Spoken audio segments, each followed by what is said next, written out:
नमस्कार दोस्तों, स्वागत है आपका हमारे मेड प्रेप एकेडमी चैनल पे। हमारे चैनल का एक ही लक्ष्य है, आपको इस बार बीटीएससी में 8,938 में एक सीट पक्का कराना। तो हम पीछे जो लेक्चर पढ़ चुके हैं उसको आप अगर आप नए ये लेक्चर देख रहे हैं तो आप पीछे की लेक्चर देखते हुए आए। हम इसको प्लेलिस्ट में डालते जाएंगे एक एक करके लेक्चर। तो हम विटामिन डी तक पढ़ लिए थे, अब हम विटामिन ई पढ़ेंगे। ठीक है, तो अब विटामिन ई, एक सेकेंड हाइलाइटर ले लें।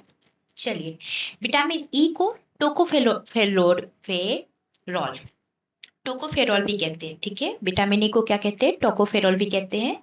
ये एक ब्यूटी विटामिन है। ब्यूटी विटामिन क्यों कहते हैं? विटामिन ई एक फैट सॉल्युबल विटामिन है और ये प्रजनन में भी हेल्प करता है और इससे महिलाओं का प्रजनन में हेल्प करता है और इससे क्या होती है, खूबसूरती भी थोड़ी अच्छी लगती है। ठीक है, तो इसको ब्यूटी विटामिन भी कहते हैं। ठीक है, ये एंटी स्टेराइल विटामिन है, मतलब जिसको क्या होता है, प्रजनन में दिक्कत होता है उनको विटामिन ई की कमी होती है, इस कारण से होता है। ठीक है, और सबसे शक्तिशाली एंटीऑक्सीडेंट जो हम पिछले लेक्चर में बिल्कुल पढ़े हुए हैं।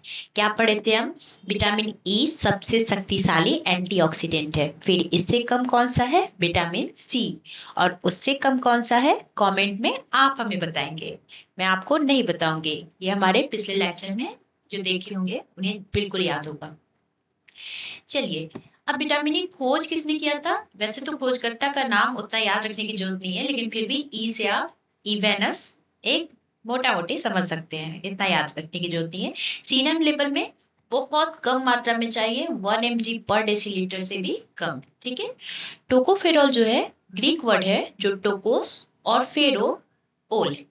टोकोस क्या होता है? जन्म, और फेरो ले जाना, और ओल अल्कोहल। ठीक है, तो टोकोफेरॉल इसी 3 वर्ड से मिलके बना है। ठीक है, स्टेरिलिटी से रिलेटेड है, इसलिए एंटी स्टेरिलिटी है, इसलिए जन्म लाने से रिलेटेड है। ठीक है, और विटामिन ई यकृत और वसा ऊतक में संग्रहित रहता है। किस फॉर्म में संग्रहित रहता है? कहाँ पे संग्रहित रहता है? लीवर में।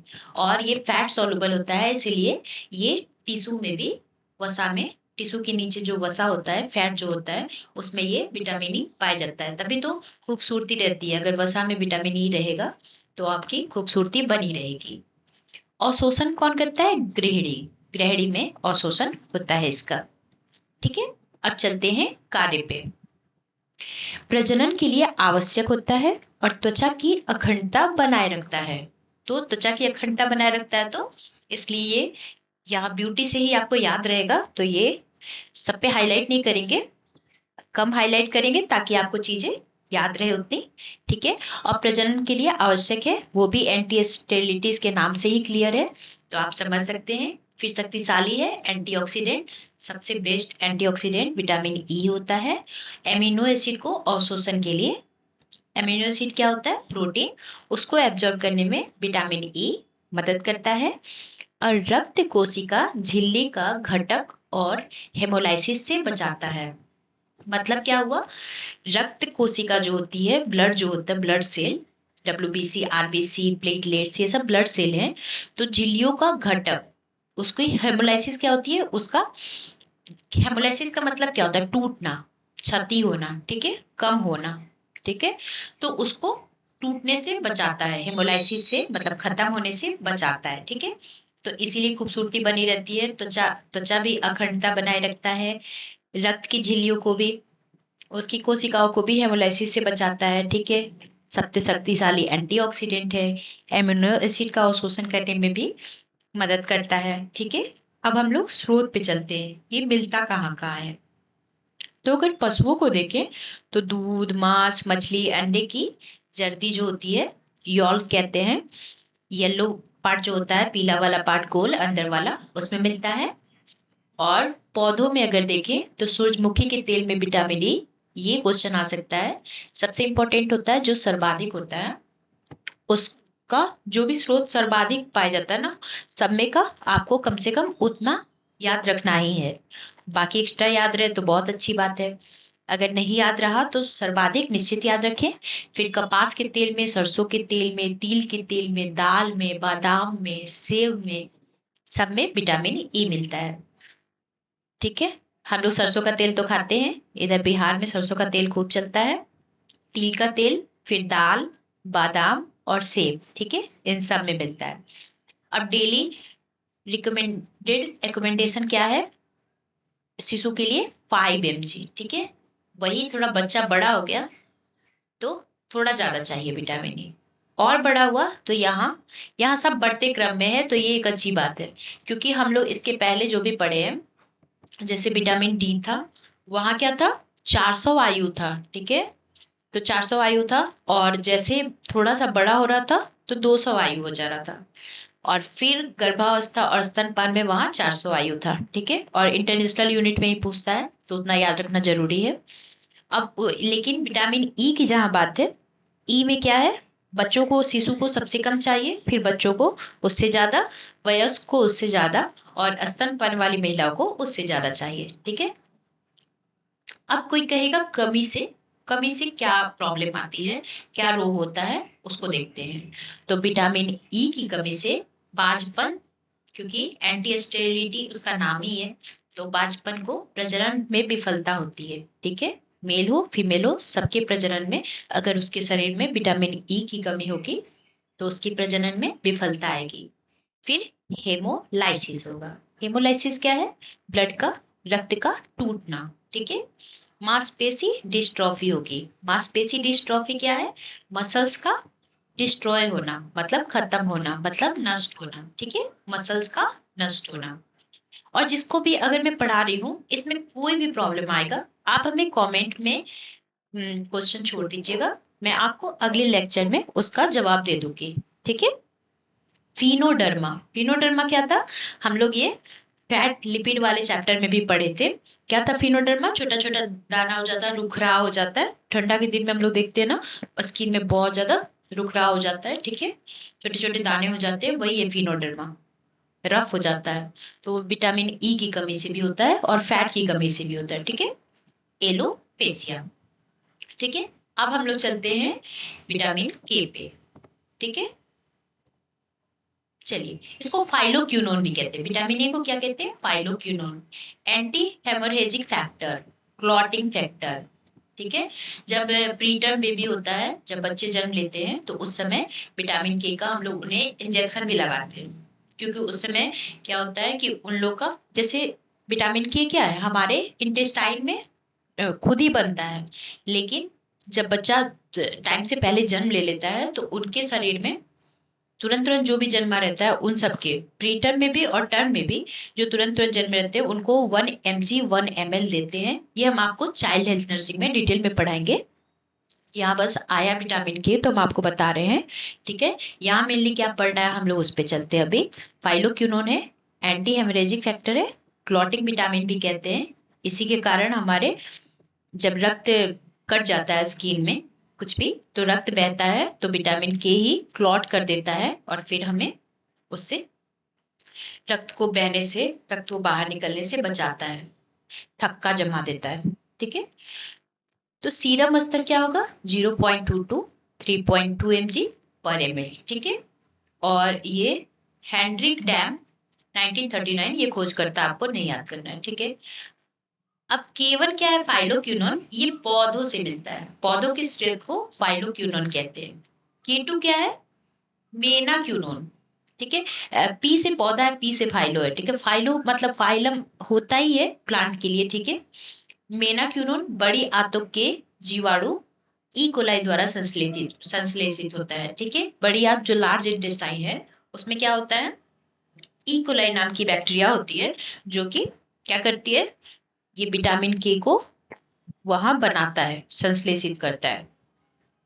ये हम आपको पहले ही बताए हैं, जो बच्चे होते हैं उनमें ई कोलाई होता नहीं है, अभी वो तुरंत जन्मे होते हैं, तो वहां पे वो संश्लेषित नहीं हो पाता, इसलिए उन्हें 1 mg 1 ml का इंजेक्शन देते हैं, आईएम थाई पर देते हैं। ठीक है, और M3 मेनाडियोन ये कृत्रिम है, ये कृत्रिम है। ठीक है, तो फाइलोक्यूनोन और मेनाक्यूनोन ठीक है, और मेना डाइगोन, ठीक है, कृत्रिम वाला भी है। कृत्रिम मतलब क्या हुआ, हम लोग खुद से बनाते हैं, ये हमें प्रकृति में नहीं मिलता है। ठीक है, अब कार्य क्या है इनका, प्लॉटिंग फैक्टर 2, 7, 9, 10 के निर्माण के लिए आवश्यक है। प्लॉटिंग फैक्टर क्या होता है, जब आपको पहले बताए हैं, अभी तुरंत तो बताए कि जो भी रक्त बहता है उसको क्लॉट कर देता है, तो क्लॉटिंग फैक्टर होता है 2, 7, 9, 10। इनका निर्माण विटामिन के से होता है। ठीक है, रक्त जमाव में प्रोथ्रोम्बिन और प्रोथ्रोम्बिन से थ्रोम्बिन संकीर्ण सक्रियण, ठीक है, प्रोथ्रोम्बिन से थ्रोम्बिन बनाता है, और थ्रोम्बिन और फिर कैल्शियम मिलके फिब्रिनोजन, फिब्रिनोजन से फिब्रिन, और फिब्रिन से फिर जमाव। ये एक प्रोसेस है। पहले प्रोथ्रोम्बिन आया, वो थ्रोम्बिन पे कार्य किया, और थ्रोम्बिन पे और फिब्रिनोजन रहेगा, और यहीं पे कैल्शियम रहेगा और फिब्रिन बनाएगा, और यहीं पे जमाव हो जाएगा। ठीक है, ये एक प्रोसेस है। तो ये कार्य में विटामिन के ही मदद करता है। ठीक है, अब स्रोत में देखेंगे, हरी पत्तेदार सब्जियां सबसे अच्छा स्रोत। बिल्कुल यही आपको बिल्कुल याद रखना है कि हरी पत्तेदार सब्जियां सबसे अच्छा स्रोत है। फल, दाल, अनाज, गेहूं, सोयाबीन और सब में भी मिलता है। अब हम लोग को चाहिए कितना डेली, तो डेली रिकमेंडेड कितना है, 80 माइक्रोग्राम पर डे। ठीक है, इसको अगर एमजी में कन्वर्ट कर देंगे तो 0.03 mg पर केजी पर डे। ठीक है, दोनों तरीके से आप याद रख सकते हैं, या कोई एक से भी याद रख सकते हैं। मेनली ये 80 माइक्रोग्राम आपको याद है तो भी आपका काम हो जाएगा। अब कमी देखते हैं, विटामिन के से कमी क्या क्या हो सकती है। ठीक है, तो रक्त जमाव समय में वृद्धि होती है। अगर अगर विटामिन के आपके शरीर में नहीं रहा और रक्त बह रहा है, तो वो क्लॉट होने में बहुत टाइम लगाएगा, जमने में बहुत टाइम लगाएगा, थक्का जमेगा नहीं। बेसिकली 1 से 2 मिनट में जम जाता है, लेकिन अगर विटामिन के की कमी है तो वो 2 मिनट से भी ज्यादा लग जाएगा, 5 मिनट, 10 मिनट लग सकता है। ठीक है, शिशु में बाह्य आंत्र पथ के कारण, फिर वयस्क में बड़ी आंत के डिसेक्शन और एंटीबायोटिक से आंतों के जीवाणु नष्ट होने पर, ठीक है, कमी हो जाती है। तो क्या होगा, बड़ी आंत में अब ये ई कोलाई के कारण बन रहा था, तो अगर विटामिन के है ही नहीं, कमी है उसकी, तो फिर एंटीबायोटिक्स जीवाणु को नष्ट होने पर, एंटीबायोटिक्स हम बहुत ज्यादा खा रहे हैं जो बैक्टीरिया को मारते हैं, और ई कोलाई एक बैक्टीरिया है, और ई कोलाई के कारण वही संश्लेषित करता है विटामिन के को। लेकिन अगर हम बहुत ज्यादा एंटीबायोटिक खाने लगेंगे तो वो क्या करेगा, सारी बैक्टीरिया को हमारे आंत के मार देगा। ठीक है, और वो मार देगा तो हमारी विटामिन के भी कम हो जाएगी शरीर में। आप समझ गए होंगे। अब हम लोग पढ़ते हैं जल घुलनशील विटामिन, और कोई भी प्रॉब्लम आएगा आप बिल्कुल हमें कमेंट में पूछें और हम आपको रिप्लाई करेंगे। ठीक है, तो विटामिन सी क्या है, अब जल में घुलनशील विटामिन हम लोग पढ़ने जा रहे हैं, इसमें बी आता है और सी आता है।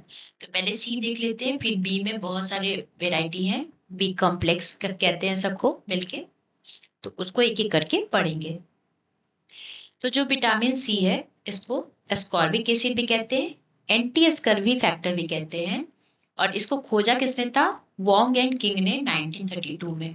ठीक है, एंटी स्कर्वी फैक्टर कहते हैं, एस्कॉर्बिक एसिड कहते हैं, याद रखना है। सी से देखिए, मैं एक चीज लगा देती हूँ तो थोड़ा सा आपको इजी रहेगा। सी है, एस्कॉर्बिक में भी सी है, ठीक है, अस्कर्बी में भी सी है, तो आपको नाम याद रखने में थोड़ा इजी रहेगा। ठीक है, चलिए अब हाइलाइटर ले लें। सीरम स्तर देखते हैं, 0.3 मिलीग्राम पर डेसीलीटर से भी कम रहता है। ये सब लघु होता है, माइक्रो न्यूट्रिएंट से, तो हम लोग को शरीर में कम चाहिए होता है।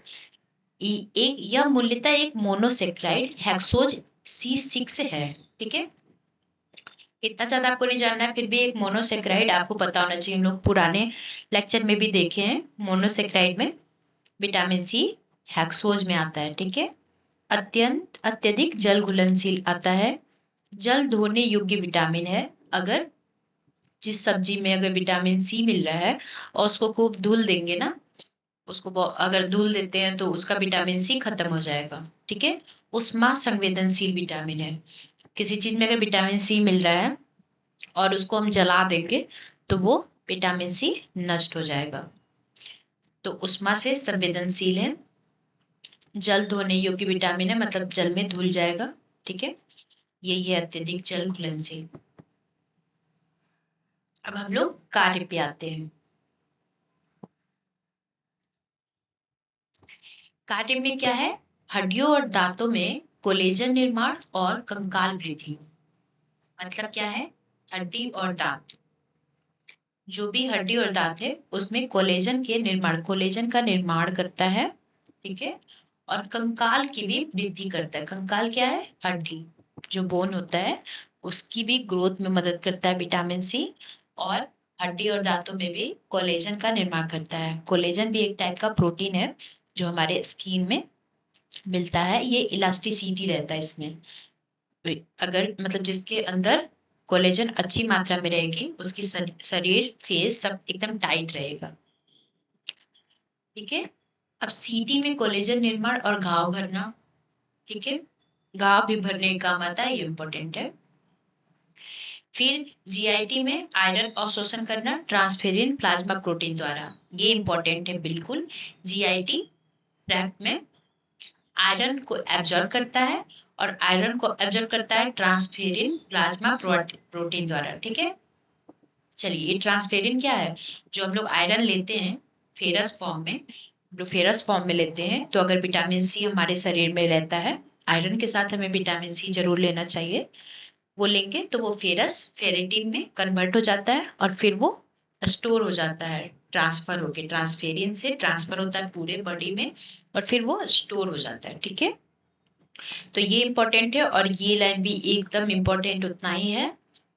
विटामिन सी फेरस रूप में फेरेटिन में रूपांतरण हो जाता है, मतलब हम लोग खाते हैं फेरस के फॉर्म में, लेकिन वो कन्वर्ट हो जाता है फेरेटिन में। ठीक है, और ट्रांसफेरिन क्या करता है, पूरे प्लाज्मा प्रोटीन में पूरे शरीर में आयरन को भेजता है, और जीआईटी ट्रैक्ट में इसका अवशोषण होता है, मतलब एब्जॉर्ब हो जाता है। ठीक है, अब हेमोग्लोबिन का चयापचय के लिए, मतलब हेमोग्लोबिन का चयापचय करेगा। ठीक है, फॉलिक एसिड टेट्रा हाइड्रोफोलेट रूपांतरण कर देता है। फॉलिक एसिड को क्या करेगा, विटामिन सी टेट्रा हाइड्रोफोलेट में बदल देता है। ये ये सब इतना ये दो लाइन बहुत इंपॉर्टेंट है, मोस्ट इंपॉर्टेंट ये टू टॉपिक है। और ये भी कोलेजन निर्माण में, कंकाल वृद्धि में, घाव भरने में, आयरन अवशोषण में। ठीक है, और फेरस को फेरेटिन में कन्वर्ट कर देता है, हमारे शरीर में इस फॉर्म में स्टोर होता है, लेकिन हम लोग खाते फेरस के फॉर्म में है, फेरेटिन में बदल जाता है। हेमोग्लोबिन का चयापचय और फॉलिक एसिड टेट्रा हाइड्रोफोलेट में चेंज हो जाता है। फिर और देख लेते हैं तो न्यूरोट्रांसमीटर संश्लेषण में, फिर आईजी निर्माण द्वारा प्रतिरक्षात्मक कार्य, ये भी बिल्कुल इंपॉर्टेंट इतना ही है। आईजी निर्माण में इम्यूनोग्लोबुलिन जो होता है उसके निर्माण में भी विटामिन सी मदद करता है। रोग प्रतिरोधक क्षमता जो होती है वो बढ़ाता है। ठीक है, कॉर्टिकोस्टेरॉइड के संश्लेषण में, ये भी इंपॉर्टेंट है। और विटामिन ए और ई के लिए स्पेयरिंग क्रिया, ए और ई के लिए स्पेयरिंग क्रिया हम लोग पिछले लेक्चर में भी पढ़ चुके हैं। जिन्हें नहीं पता होगा वो एक बार देखेंगे और हमें कमेंट में बताएंगे, जिन्हें पता है वो भी बताएंगे कि मुझे याद है मैम।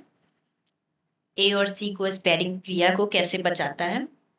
अब हम लोग स्रोत पे आते हैं। स्रोत क्या है, आंवला जो है विटामिन सी का सर्वाधिक स्रोत, इंडियन गूजबेरी कहते हैं विटामिन सी को, ये आंवला में सबसे ज्यादा मात्रा में पाया जाता है। ठीक है, बीटर साउंड, अमरूद, अनाज, दाल, टमाटर, संतरा, नींबू, सोयाबीन, जो भी खट्टा फल है वो सब में लगभग विटामिन सी मिलता है। लेकिन अगर पूछेगा, ज्यादातर पूछेगा क्या सर्वाधिक कौन सा है, तो सर्वाधिक आंवला निश्चित याद रखना है। ठीक है, ऐसे ही विटामिन ई का सर्वाधिक स्रोत कौन सा था, हरी पत्तेदार सब्जियां। ठीक है, चलिए अब डेली रिकमेंडेड क्या है, शिशु के लिए 25 mg है। इसी तरह ई के लिए याद कीजिए और बताइए क्या था, 5 mg था। ठीक है, फिर बच्चों के लिए वहां 10 था, यहाँ 30 mg है। किशोर के लिए 40 mg है। वयस्क के लिए 50 से 60, स्तनपान वाली महिलाओं का 70 से 80 पर डे। ये जो डेली रिकमेंडेड है, ये मैं आपको लास्ट में एक चार्ट दूंगी जिसमें सारा डेली रिकमेंडेड रहेगा, शिशु से बच्चे से लेके किशोर वयस्क, मेल फीमेल, स्तनपान, प्रेग्नेंट महिला, सबका एक जगह पे चार्ट रहेगा ताकि आपको कंपेयर करके याद करने में थोड़ा इजी रहेगा।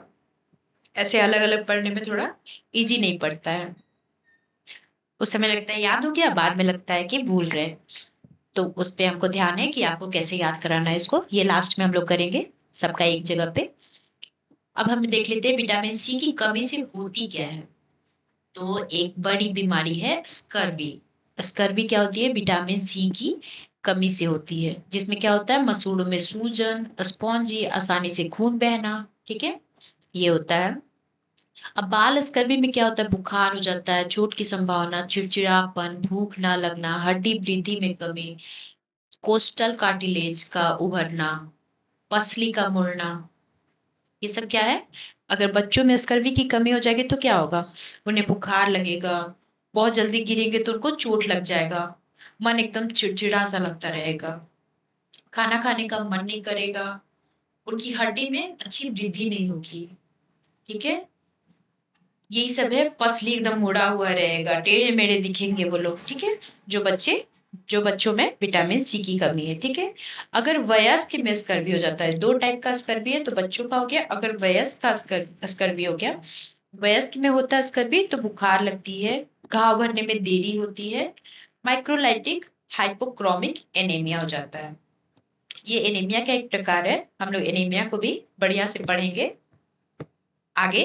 अभी न्यूट्रिशन टॉपिक पढ़ रहे हैं इसके बाद, ठीक है। अब अब टॉपिक है विटामिन बी 12। तो अब ये कल के लेक्चर में, आज के लिए इतना ही। जय हिंद, जय बिहार। चलिए।